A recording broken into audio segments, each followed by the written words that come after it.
Ezra Miller is still going to be the Flash even after this whole DC Universe reboot. They recast Gal Gadot, Henry Cavill, Ben Affleck. They recast everyone, but not Ezra Miller, who has real allegations against him. Secret meetings, Tequila, and Black Adam versus Superman. How Dwayne Johnson's bid for DC Power flamed out. Now, Variety did put out this article. That's a very funny title, but there's a couple things they announced, but the main thing they specifically were talking about was Ezra Miller is reportedly being considered to stay on as the Flash post the Flash movie, which is something I thought was an impossibility. But for now, we got to take it for a grain of salt. We'll talk a little more about that, but let's actually get into a couple of details before we get into that. So one thing is, apparently there's a 3-year interconnected universe. Now in the article they said no Cavill or Wonder Woman, which I find very odd not having Wonder Woman. Like, we know Cavill's not here. Like, that's already been fact by Cavill, Gunn, everyone, literally, like everyone, and even her mom knows, so that's not even a surprise. But the Wonder Woman part is a little bit of a surprise.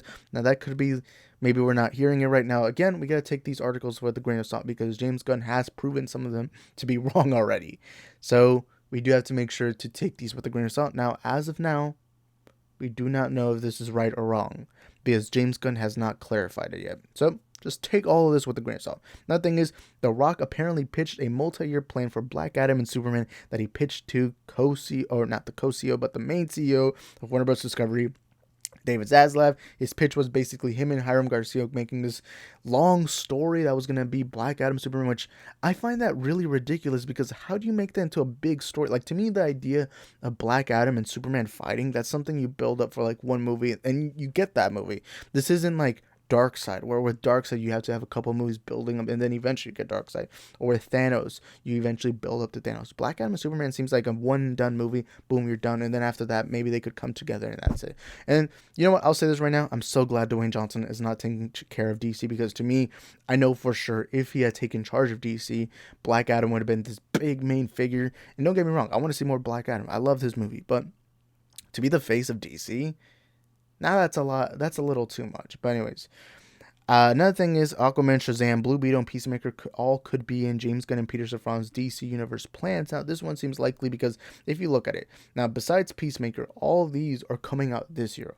Aquaman, Lost Kingdom, Shazam, Fury of the Gods, Blue Beetle, and even The Flash, they all come out this year. So what my assumption as what this means is that right now there is no clear-cut plan. Like, there is a plan James Gunn has, but there's also an idea to maybe include these other characters for now, because at the end of the day, we got to see how these movies do in the box office. If Shazam does really good, maybe Zachary Levi stays on. If Jason Momoa's Aquaman makes really good money, not only do you have $1 billion film with that one, now imagine a sequel that's like 800 million, 900 million, or even $1 billion. If you have 2 movies in a row that make $1 billion, that you cannot leave that money. That's like money left on the table, and you can't do that, especially in this business. And then Blue Beetle, we don't know how good or bad that movie will do, but if it does well, then we'll continue to see Blue Beetle. Peacemaker one makes more sense because that's of course James Gunn's creation. But the main thing we're going to talk about is Warner Bros. Executives want Ezra Miller back because he has stayed out of trouble since the beginning of his mental health treatment. Now, we're going to go into this whole timeline as to the things that Ezra has done allegedly. Talking about allegedly right now. And I'm only going to bring this up to remind people of exactly what happened, because I remember a couple of days ago I was talking about the Ezra situation, but I couldn't even remember what he had done. But anyways, in April 2020, Ezra chokes woman at a bar. March 2022, Ezra charged with disorderly conduct and harassment. March 2022, Ezra has a restraining order filed. And of course, the stuff that happened in March was when he was in Hawaii. In April 2022, he throws a chair at a woman and it caused second-degree assault.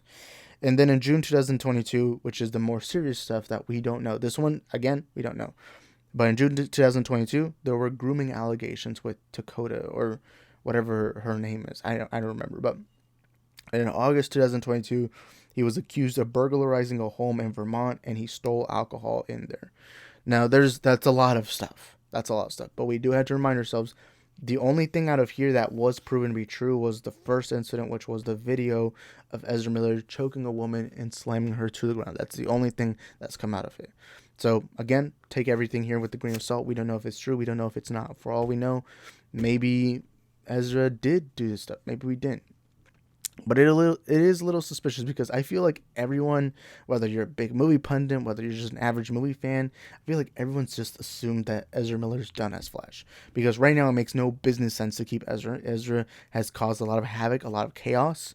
And no matter what you want to say, when you type in Ezra Miller, the first thing you get is all the things he's alleged to do. I actually know this because I searched up Ezra Miller, and all I saw was this big timeline of all the things Ezra has done. Now, again, we're not talking about whether they were right or wrong. What we're here to talk about is, does it make sense business-wise to keep Ezra? And I would say no. Now, the main thing we got to take over, the main thing we got to clarify is Warner Bros. Executives want Ezra Miller. This isn't saying Peter Safran and James Gunn. Remember, Warner Bros. Executives wanted Henry Cavill to be Superman. Of course, that came out to be not true. Or, well, it came out to be true, just that James Gunn and Peter Safran both disagreed and decided to get their own Superman, which we still don't know who's casted as Superman. So we have to keep that in mind. James Gunn, at the end of the day, is going to make the ultimate decision on whether or not Ezra Miller stays. But the main thing right now that's surprising me is Zaslav is all about money. He could easily get a cheaper actor to play Barry Allen, to play the Flash.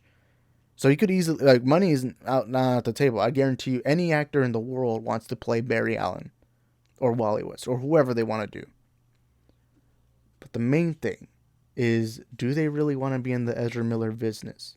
Because when I went on Twitter and I saw this article, when I saw people's reaction, all it was, how do you have Ezra Miller who has all these allegations? So there's people talking about white privilege, there's people saying this and that. And like the whole conversation about Ezra Miller is the Hawaii incidents, the grooming allegations, everything. Like, so how do you even stay in the business of Ezra Miller when you can easily, especially now, you could easily remove Ezra Miller? I have a theory. And again, this is just a theory. This isn't me saying the truth. This is just me theorizing. I assume Variety did talk to Warner Bros. Executives. And they did tell them that Ezra will stay as the Flash. They want Ezra to stay as the Flash. But the only reason I believe that is because right now, they want to avoid all the negative press possible. Because when was the last time we heard of Ezra? August. We have not heard Ezra doing anything bad since August. And I think that is Warner Bros.' plan right now. Their plan is to try to silence everything about Ezra Miller for a time period. For a while, not hear about Ezra Miller, just shh, and hope it kind of goes away. And I think part of that is when they're asked for insider information about this movie or that movie. Right now, they want to keep that narrative being Ezra will stay as the Flash. Because right now, if it goes out public that Ezra is not going to be Flash after this movie, that's not going to work in their favor. Because there's going to be people hearing that and thinking, wait, you're not even confident in your own Flash? You're expecting me to go watch this movie, but this Flash isn't even going to be in future movies? Like, what the heck? That's the whole narrative right now. And I think right now, what they want to tell people is they're confident in this, because right now they've taken a big blow on this movie, because the whole conversation behind Ezra Miller is all the allegations, everything. Not only that, but now you have the Gunn reboot, so now there's probably going to be some people who don't go watch this movie just because they don't feel confidence in DC right now, or at least the slate that is coming out in 2023. And so you have to put all these things into consideration. Now, I'm glad Ezra is getting mental health treatment. I truly am. But if I'm a guy who works at Warner Bros., who works under James Gunn, my answer to all of that would be no. He's already caused a lot of havoc. He's gone, and look, I believe in improving.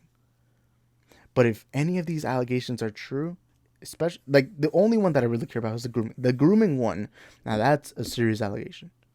Now, if that one comes out to be true, I don't know how to even explain that. Like, I don't even know how. And not only that, but just the fact that these allegations are out there, that's scary. As somebody who's investing my money and my time, I don't know how I would feel confident knowing that this guy, who's already done a lot of stupid things, is even going to stay as this idol for children, because there's going to be children who watch the Flash movie. There's going to be kids, teenagers, all kinds of ages who are going to idolize this upcoming Flash. That happens with every superhero, whether you're Spider-Man, Batman, Superman. That's why I'm also a believer of PG-13 superhero movies, because to me, I think that kids should be able to watch these movies, unless there's certain, like Blade, maybe Deadpool to an extent, or Suicide Squad, depending on what type of Suicide Squad. But usually I am a believer of making these movies PG-13. My only criticism of Zack Snyder, I love Zack Snyder's universe. I think Zack Snyder's Justice League and BVS are both masterpieces. But one of my criticisms of Zack Snyder's universe was him trying to go R-rated, when I think that's a disservice to younger kids. If I was a 12-year-old and I was told I couldn't go watch the next Justice League movie just because it's R-rated, like, that would kill me. Like, as a kid, that sucks. And that was my only criticism of Zack Snyder's universe. I think he should have always made it PG-13, even though he did largely with Man of Steel, BVS. And really with Zack Snyder's Justice League, you could get away with saying that's a PG-13 movie, but usually parents are going to care about the technicalities. They're usually just going to care about the rating you do officially give it. And so I don't know about the Ezra Miller stuff. Like, again, do you really want to be in the business of having these allegations be out there, having the conversation be there? Now, the good benefit that they have is that the general audience doesn't really know about the Ezra stuff. I mean, yeah, a lot of them do, but it's not like the majority. But again, we don't really know that until we see the box office numbers. Like, if this movie makes 800 million, then the conversation is going to change, or 700 million, or 900 million, or even if it makes $1 billion, then the conversation completely changes. But it is going to be interesting. How is this movie going to do? How are they going to promote this movie? Actually, I think the real answer we'll get is probably when we get the first trailer, see how people react. If it's largely negatively received because of the Ezra Miller stuff, then maybe we're going to have to shift the conversation. But at the end of the day, I just don't see how Zaslav, this guy who prioritizes money over everything, I don't know how this kind of guy is going to accept continuing with Ezra Miller's Flash. Especially with how quiet Warner Bros. Has been for the last couple of months. They've been really shush. And I don't think they want to continue being in that business with Ezra Miller. Because it's just going to be constantly having to shh. And even, for all I know, Ezra's probably improved massively. But how are you going to continue this Flash character with someone who has all these allegations against him? So I don't know how. Like, again, if I'm a Warner Bros. Business guy, I'd be like, straight up no. You know, there's a lot of talented actors who could play Barry Allen. He's not the only one who can play Barry. I also find it really, really, really weird if they were to recast everyone except Flash. That I would find incredibly weird. But anyways, that's going to be it for my thoughts. I don't know. We got to take this with a grain of salt. We got to wait to see what James Gunn says. And yeah, that's really all I have to say. Thank you guys for watching this video. You guys let me know in the comment section down below. What do you think? Do you agree? Disagree? Do you want Ezra Miller to stay as the Flash or not? Do you think accountability over entertainment? Whatever it is, let us know in the comment section down below. And I'll see y'all in the next one.